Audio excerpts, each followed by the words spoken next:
with a new video. So today we are heading to Portsmouth to meet a friend of mine, Kieran Goldie. Kieran operates in the large HMO space. He builds and develops them, and he's invited me around to check out some of his latest projects. So you don't want to miss this one. Some true gems. Let's go.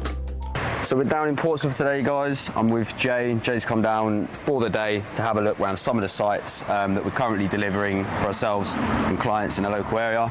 Chosen a good day for it. Bloody sun shining lovely. Great day. Yeah, good to have you down, Jay. No, thank you. Thank you for having me. Just a bit of intro about myself. My name is Jay Bajaj, property developer from APV Real Estate based out in London. Been investing in property for over a decade now. First started out with vanilla buy-to-lets, and over the last few years been working on large HMOs, 6 and 7 beds. As I said, we're going to go around a number of sites, a load of 7 and 8 bed conversions that we're doing down in Portsmouth, which is an Article 4 area. We're taking houses from C3, predominantly C3 properties, converting them to sui gen HMOs. Let's go and have a look inside at this one that we're doing here.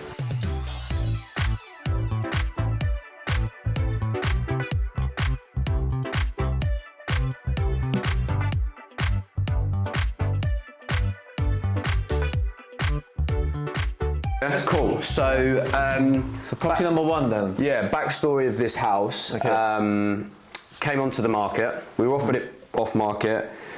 They wouldn't accept the offer, slightly too low. It then went onto the market, got accepted with another local developer, and they actually put it onto one of their clients. Strange situation. About 8 weeks after the offer had been accepted, I had a message from a guy online saying that I know you develop in the local area. I know that you've converted properties on Chichester Road. Right. I'm currently buying a house on that road. Basically, I'm not quite sure what I'm doing with it. Oh, really? So I got him on the phone, walked through the process. He wouldn't tell me who was helping him to deliver it, Okay.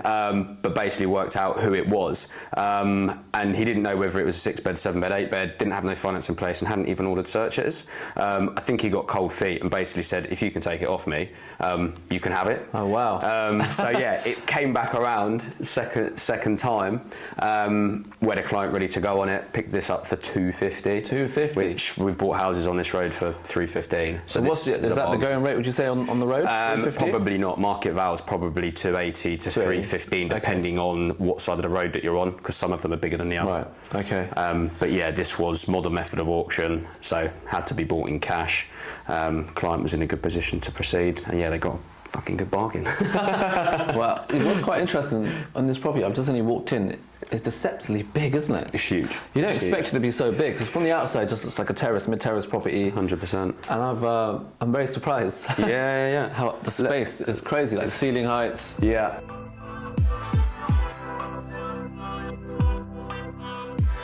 So in terms of this property, how long do you think it will take you to get it? So this will be a 20-week build. 20-week build. Yeah. So the contractor that is doing this is doing the one over the road there. Mm-hmm. More or less an identical phased build. They'll start 4 weeks apart. You'll see that one slightly further ahead. And yeah, they'll both be sort of 20-week builds. In terms of the contractors, you've been doing this for a long time now. Yeah. How many contractors are you working with? You've got quite a few properties. Yeah, so we work obviously with different teams in different areas. Okay. So the area we're in today, we've got 3 or 4 different teams that we work with. We sort of spread the capacity over the area. So this is a good point. I had a conversation with someone I engaged with about 18 months ago. They actually ended up doing something with a different developer in the area, sort of come back around and said, open to looking at bits and pieces if you've got anything, because I'm looking at refinancing. How are you managing a capacity of pipeline of 35 on projects? Yeah, exactly. And the simple answer is that is obviously just to use different contractor teams in different areas. Obviously we've got fantastic relations with them. They're tried and tested. They know what they're doing. They only basically do HMOs for us, maybe some work for some other guys in the area. Of seeing a house that works fantastically in terms of layout, but it doesn't need refurbing, because I definitely don't want the stigma or association with basically buying up family homes and then whipping them out of the market, right? Yeah, which is essentially what you can be accused of doing. Whereas if somebody like a family is going to come in here and buy this, they, regardless of no structural work, they're going to be spending 70-80 grand to refurb this place. Easy. And I like ones like this, basically, that we can add value to, and that I don't feel morally correct. Morally is the right word. Yeah, definitely. Yeah. Well, let's have a look at some of the other rooms. Yeah, let's have a look. This one has a kitchenette in there. Yeah. So you're going to keep. So you're going to change it, modernise it. You'll keep an ensuite kitchenette. Ensuite at the end, kitchenette here. Mainly, we have kitchenettes in the rooms to drive up the rent. Okay. Yeah. Do you have the same situation here, or is it just ensuite? You're looking at an uplift of about 100, 125 pounds a room, depending on how big the room is. So it's definitely something in terms of the area that we're in terms of, I think, pushing on in the market in terms of the demand that there is. We're seeing that kitchenettes are the tipping factor. You know, there's other developers in the area. There is competition. If everybody's doing all ensuite HMOs of a similar spec, and then you whack a kitchenette in there, you know, you've got ultimately a better product. A question, I guess, for the listeners out there who are probably interested. Yeah. When you're looking at a site, what determines for you to go ahead with it or not? What is it that you're looking at? What are the key indicators? Key elements for us, obviously, within Article 4 were the planning elements. So in terms how are you getting around that? Because that seems to be a sticking point. I speak to a lot of developers with Article 4 now coming in nationwide.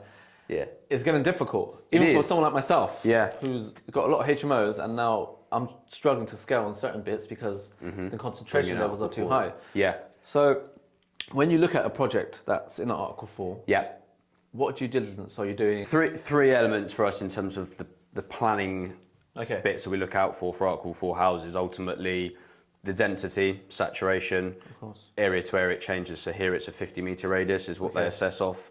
Other areas are 100 metres. Yeah. Is it usually 10% concentration? 10%, Southampton down the road, some areas are 20%. So it all changes, and that's why doing your due diligence on the planning policy in that area is key, depending on where you're operating. If there's something that's, I don't know, hovering around 11%, would you walk away from it? I probably wouldn't go anything near like 8%. If the capacity is 10, anything at like probably 7.5, depending on how many houses in this road or vicinity, is probably going to tip the balance. And ultimately, all it takes in your buying process is for someone to have completed on a house off market that you didn't know about and submit the application in. You complete, and then the next day it registers on the app, on the portal. Then you can't do anything. The balance. So what number are you looking at then? What is it? 6%, 5%? Sub 5. Sub 5. Okay. We've done some at like 6, 6.5. But yeah, that density, no sandwiching, and not building obviously more than 2 in a row. So this one could be a HMO, next door's HMO, because I sourced that one as well. But next door, we couldn't turn that into a HMO because there would be 3 in a row. Because the rules are quite complicated.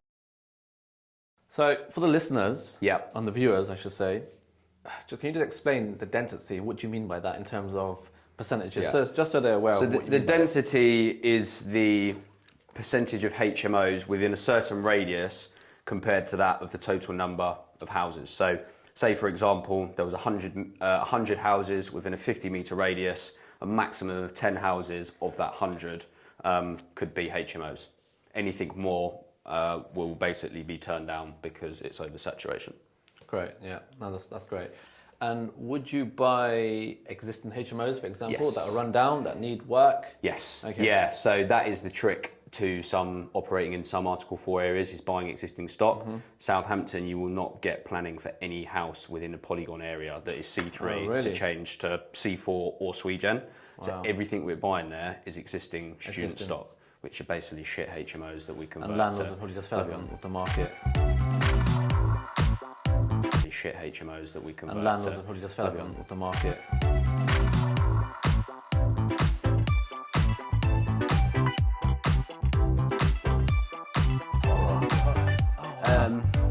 So I've got a bench there. Just gonna have a quick bench press. Go for it. Do you want me to spot you? Yeah, go on, bro. Come on, let's go. Gym bros. So this will obviously be stripped off. Yeah. We'll put a proper dormer on here, drop the floor so we get the head height. Portsmonth, we need 2.3. What do you need, 2.3? Yeah, whereas most areas are 2.1. Okay. Big thing to be aware of for anybody listening out there for local authority planning legislation. That will probably change in more areas as time goes on. Right. So they will begin to enforce 2.3 in a majority of areas. So in terms of future-proofing, this is a really key point for people developing HMOs. If you can get 2.3 metres head height, you know that you're pretty much guaranteed for years to come. Years to come. Yeah. And what do you think will happen for existing HMOs who don't have the 2.3, they might have 2.1? Well, ultimately, would they be grandfathered in? Would they be okay? Do you reckon? It's a difficult one. It's a bit of a grey area. I think ultimately there will become a point where that house is no longer licensable. So if you have the house licensed as under 2.1 and you've got the license granted on that basis, you may be able to operate it until the end of that license period. But there's every possibility once that expires that they'll say no, it needs to be 2.3. Wow, that's interesting. That's a very valid point.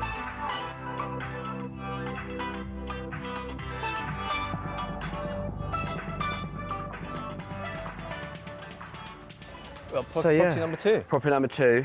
This is one that I own with a JV partner. So this is your one with a JV partner? Correct, yeah. Right. Taken a little longer than we would have liked, but we're nearly there. I'll show you inside. We're going through refinance at the minute. We're looking for 775. Wow. We bought at 315. We spent 210 on the build, but it's an 8-bed. So obviously what I've just shown you is a 7, whereas this is an 8. So and will that be an all-out money deal? Yes, because it's one of my own. Which obviously I don't push all money out deals because they're not realistic generally in the normal market. But yeah, it's an 8-bed. I've done it myself. Wow. We've saved on certain costs in the process, which have obviously helped. So it'll be close to. It'll be close to. So amazing. Well, let's have a look inside. Yeah, let's have a look.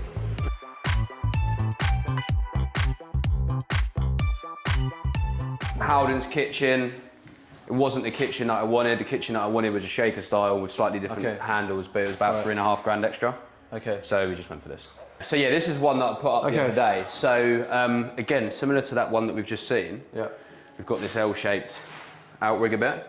So yeah, this is best part of 17, 18 square metres, this room. It's a big size. The bed pretty much where you are, sort of pushed up against that sort of window. Flat screen TV on the wall, spotlights.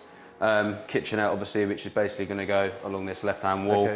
This area, we're going to have a little bit of stud work that comes here with like a built-in dressing area. Oh, nice. Walk-in. I say a walk-in wardrobe. I say that lightly. It's not like some super bespoke fitted. I like the colours. So you designed this one yourself in terms of from the interior point of view. Yeah. That's really cool. Basically, just seeing what I liked off of other projects that we've done, you know, for clients, and just sort of created something. So what week are you in now with this one? Where are you? What build week? Be honest, this is about week 24. Week 24. Which what's should have been delays? It's just been contract work, really. It's just been a little bit slow. Probably won't say too much more. But yeah, look, it's these things happen. Right? These things happen, and as things go, in the grand scheme of things, it's not that bad. Okay, cool. It's not that bad.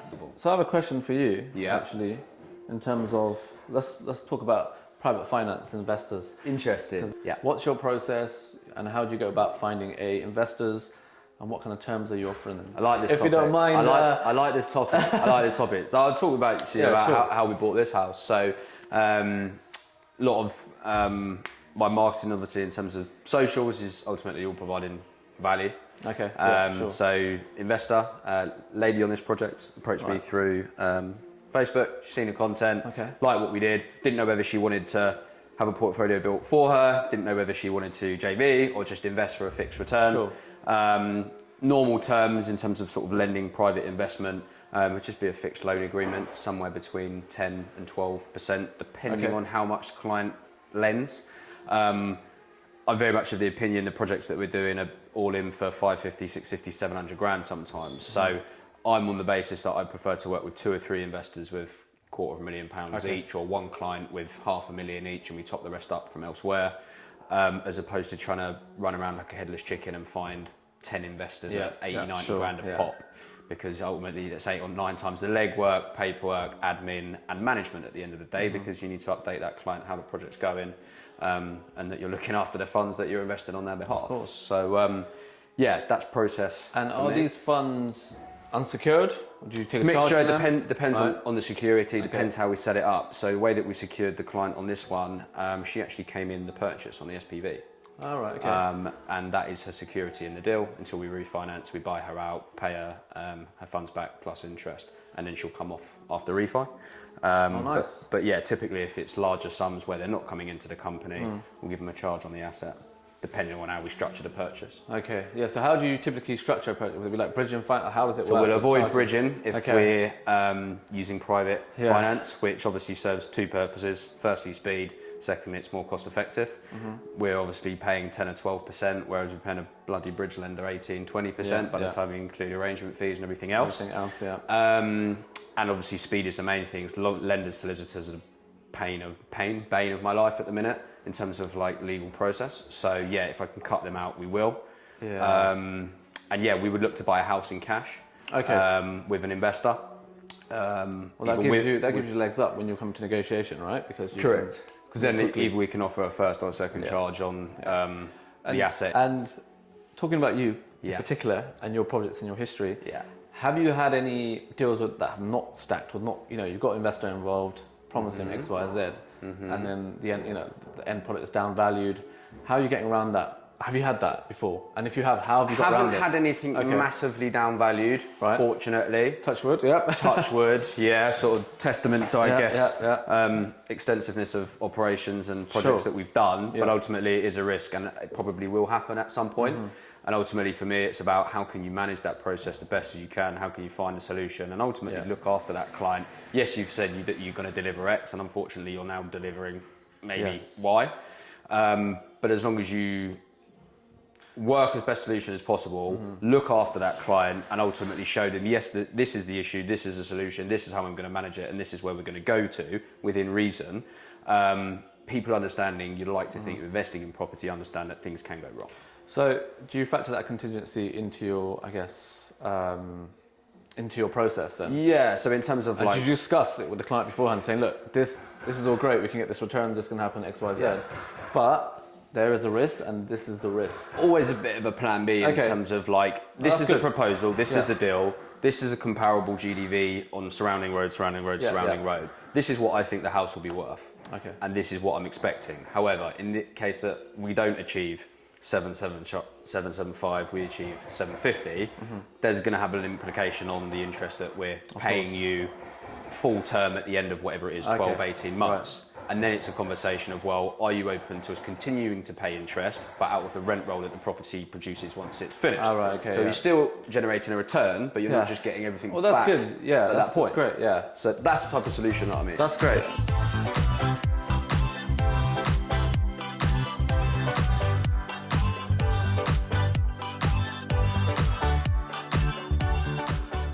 And how are you balancing?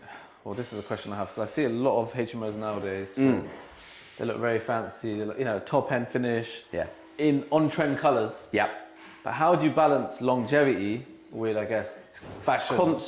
Constant balancing act. And ultimately, whether it's your own property, client project, developer doing it for somebody else, everybody is always going to have different positions in terms of where they sit on the Richter scale, the spectrum, whatever you refer it to. But it is always a balancing act for us as people investing other people's money and delivering projects for clients especially, that there's a happy medium between creating a quality product, something that has got longevity, and ultimately managing to get the numbers to stack within reason as well. It's a balancing act. So I do see that. There's some wacky HMOs out there that I've seen, and I'm like, well, in 3-4 years' time, it's just going to look really dated. Correct. And this is the aspect that we discussed earlier in terms of why we invest in the areas that we do, because of longevity being, Article 4 areas. This house, once it's let, probably going to gross 6.2. But in 3 years' time, it probably isn't going to be grossing 6.2. It's probably going to be 5.9, maybe touching on 600, because the premium of these rents when it's brand new, top end of the market. But in 3 years, once there's been 3 years worth of wear and tear, then room rates probably are going to drop slightly. Interest rates will also come down, which will mean that people's affordability increases, rents will then come down slightly as well. So yes, it's all glamour and amazing when it's built, but you've got to factor in that within a 3-year period, you're probably going to have maybe a 5% margin loss on those rents. That's a good point. That's a very valid point.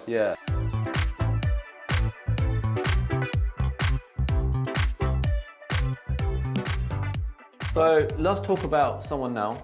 Let's see, watching this video. Might be someone young, want to get into property, wants to do what you're doing. What advice would you give them? How do they start? What roadmap? Where's the roadmap? Good question. So ultimately, you've just got to get started. You've got to get exposed to the environment and the types of people that you want to be in and around and working with and aspiring to be. The the way that I see it, you'll only progress in life and you'll only strive for more if you're ultimately at the bottom of the food chain and in terms of being at the lowest point of people within that room. And from an ego perspective, put ego aside, because ultimately you want to be looking above you in terms of the people that you're around, because you'll constantly want to strive for more. So main elements are for me your exposure, get yourself around the right people within your network are doing things that you want to be doing, like we're doing today in terms of filming some content. We're offering value, we're speaking about experiences, that you've gone through in terms of your development career, what we're doing obviously in terms of a business, for projects I'm doing for me, for clients. And I guess the other thing that I'm fascinated around is personal development, being a key person of influence in your industry. And ultimately positioning yourself in a way that people are coming to you because of the value that you can provide, as opposed to running around like a headless chicken trying to source deals or go after business left, right and centre. If you position yourself right, you'll attract business rather than having to go and chase it.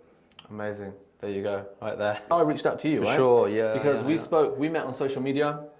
I didn't know Kieran beforehand, but it's just because he was documenting what he was doing, I was documenting what I was doing, and then we decided to connect, collaborate on that basis. Today, it just shows you can, I'm in London, he's in Portsmonth, Woking for home, but down here in terms of the Bristol, business. So it doesn't matter where you are, you can really make it work. So get out there, network, and create some content. Yeah, 100%. Oh wow.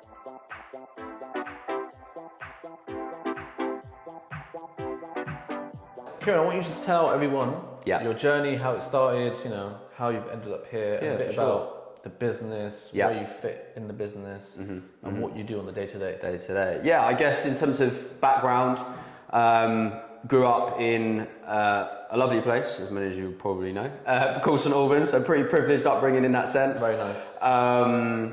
Went to standard state school, went to university, studied physical geography at university. So didn't study anything sort of overly professional, didn't specialise in anything. In hindsight, I probably would have studied perhaps real estate or business, but what you don't know at the time. Exactly. Wanted to move straight into the world of work and get earning basically as soon as I finished university. Initially went to go down the corporate route. I looked at your big house builders, your big development companies in terms of being like a building surveyor or quantity surveyor. And then ultimately at the same time, I sort of stumbled across the concept of rent to rent, Samuel Leeds, proper like newbie style stuff. And that just sparked me from that point. Right. I just took an interest in it, always had an interest in property, family, construction experience. So I always had an understanding, inclination of the industry. And ultimately off the back of that, I've, arguably powerhouse to where I am today in a sort of a 3.5 year period. Early start of my journey, I worked as an independent estate agent on a commission-only model in a very affluent place, selling and letting some very nice properties. Cut my teeth in that, learnt the art of negotiation, dealing with people, sales. Began to build a brand there, and then ultimately at the same time started to build my knowledge in HMO space. I was doing rent-to-rents, managing my own rent-to-rents, sourcing rent-to-rents. Just gone on a natural progression from there, basically. Gone all in on knowledge and information and improving ultimately the service and value that I can provide, which I guess brings us to where we are now in terms of day-to-day operations. So run a HMO conversion business down in on the south coast with Alistair, and we have now conceived a lettings business off of the back of the development business. Okay. So day to day for me is client liaison, managing clients, onboarding new clients into the business, taking them through step by step a handhold turnkey service. Lots of my day-to-day is filled with that. I'm obviously very keen on raising my own funds and finance, developing my own HMOs and my own portfolio, which is something that I'm sort of really focusing on at the minute as well. So in terms of your entry into the current business at the moment, are you looking, what's the plans for the future? Are you just looking to scale, buy more? Yeah, obviously in terms of the service-based business, working with clients is great. I like helping other people to build their own portfolios and provides active income essentially. But for me, obviously, yes, cash is king, but assets are the most powerful thing that you can have in terms of longevity, building wealth for not only me, but future generations when I get to that point of my life. So for me, it's about portfolio building an asset base.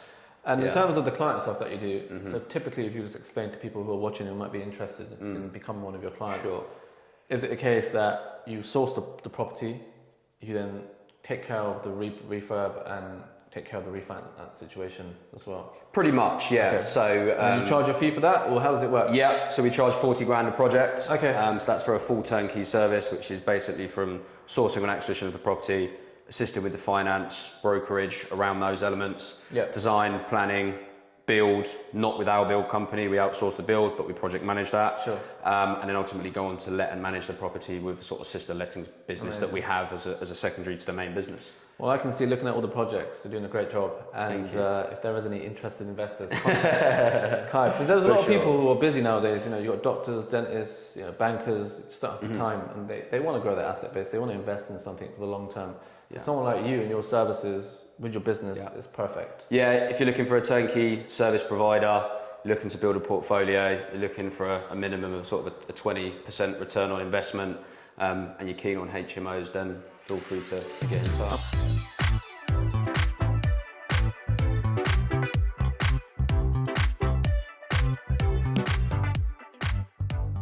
So Jay, we've had some really insightful conversations across sort of all topics in property development, HMO conversion space, running businesses, personal development, personal branding. For you, in terms of where you're at, what are you looking to do? What's the 12-month plan? What's the 5-year plan? Where are you looking to go? So for me right now, I am obviously involved in quite a few different things. So for my socials, you might already know, obviously I'm in banking, I've been doing music for many years, and property. So it's a bit of a crazy landscape. So I'm spinning multiple plates. But I think my main focus over the next 12 months and going further is really scaling the business. Awesome. So the property business we've got at the moment are mainly HMOs now. So I've got a lot of vanilla buy-to-lets. Awesome. And over the last couple of years, we've been moving into the large HMO space. So my plan is to really scale that and grow that as much as I can to build up a great income over the next 12 months. Got a goal in terms of income? I think, well, I'll put it out there. I want to do 30k net. Just to clarify. Yeah, a month. Yeah, just a month. Sorry, Yeah. 30k net a month. I think that'd be great. It can be achievable. I know guys in property are doing 30k gross at the moment, which are probably netting 15k. How about you? What's your goal? For me, it's just to compound year on year in terms of the assets that I can pick up. I'm really sort of narrow-minded and focused on the raising capital element at the minute. It's a big priority for me in terms of working with investors, potential joint venture partners, just to probably pick up minimum 2 houses a year. Anything else is a bonus. And hopefully by the time that I'm 30, I'm 25 now, the goal is to have 12 HMOs by that time. Amazing. And what kind of income are you aspiring to have? So the magic number in terms of like the HMO portfolio itself, in terms of net figure, excluding any other sort of active income or any other investments, of course, is the 10k goal. But ultimately, who knows? My goal is obviously 12 properties by the time that I'm 30. 7 or 8 bedroom big HMOs. But yeah, no doubt. How far do you think? When do you think you can achieve that magic 12 number? I think realistically, I'll probably hit it by late 28. Wow. Yeah. Fair play to you. That's amazing. That's the plan. That's the plan. Yeah. You're only 25. You've got time on your side. Yeah, which is amazing. I know. Great. And a big part of what I do is trying to do in terms of raising finance and do more projects is to try and bring my partner in as well. So she's not in the property industry. She works in London for Kurt Geiger. No property experience whatsoever. Right. But yeah, she's very keen to be involved and ultimately grow something for us for the long term. That's amazing. Yeah, that's great. No, that's really good. Look, you've got time on your side, and you're doing great. Like looking at what you're doing, and the knowledge that you've got already at 25, the things that you're doing for personal development. Yeah, it's very inspiring. I wasn't doing any of that at 25. Just let you know, I was in the studio trying to make some crazy beats. Just let you know, I was in the studio trying to make some crazy beats. I guess just to expand on what you've said, Jay, in terms of people looking to grow their own brands and knowledge, you've just got to be a sponge. You've just got to soak up everything that you can in every room that you can get yourself into, and ultimately absorb every bit of knowledge that you can. What's your view, whilst we're here? Yeah. What's your view? We might have touched on it before, so sorry for repeating ourselves. Yeah. What's your view, and how important is it now in 2024 to build a personal brand, and why is it so important? Yeah. So ultimately, the way that I look at it is we are in a digital age or in a digital landscape. The likes of AI and the technology that's being brought in will marginalise ultimately the value that humans can provide. Regardless of how far in advanced AI and technology will get, you will not be able to replicate the characteristics and personality trait of an individual and the value that they can create, me to you, you to me, business to business. And yeah, in terms of a digital age, personal branding is your biggest tool and your biggest asset in your armory that you can work on, spend time on and invest in, ultimately to get you to the end outcome or goal point that you're looking to get to in terms of your journey, investment, business, work and lifestyle. Personal opinion, just touching on what you've said, Kieran, I think it's imperative in 2024 to build a personal brand. Me coming from an Indian background, we've always been told and it's been drilled into us, keep quiet, don't tell anyone what you're doing. But now, in 2024, my mindset's completely changed. I've been around some great people and looking at what's going on out there, you need to build a personal brand. You just need to do it. 100%. So get that camera on and get going. All right? Love that. All right, Love go. that. Jay, look, mate, it's been awesome. Thanks for coming down. No, thank you. It's been really, really good. We've had some fantastic conversations. Both shared some great value as far as I'm concerned, if I can say that. Yeah. Hopefully it's given you a good insight into the operation and what we do, projects that we're doing for ourselves and for clients. Look, I'm keen to come and see obviously some bits of your own that you're doing in your own areas. Most definitely. Let's get that in the No, diary. we'll do that next. So I'll get you around to one of mine and then we can come over to one of I yours look again. forward to that, yeah. No, well, look, thank you for having me. It's been a real pleasure. I really appreciate you showing me around your sites and clearly you're doing great. The amount of sites you're working on at the moment and like 25, you're smashing it. 35. So look, let's where can people find you? Come on, tell us. Social medias, so Instagram and Facebook are my main two profiles. I'm actually doing some work on TikTok, sort of social media channel at the minute as well. Nice, so nice. I'm on LinkedIn, not on the YouTube stuff yet, which is something that we discussed. Yes. But yeah, if you want to get in touch with me, drop me a Facebook message or drop me an Instagram or on LinkedIn, and that's where you'll find me. Amazing, How about amazing. yourself? Myself, you find me on all socials, jbajaj.me. So YouTube, Instagram, Facebook, LinkedIn, and now TikTok as well, believe it or not. Yeah. Thank you for your time, all right? No, pleasure. Thanks. See you mate. soon. Cheers. Next one.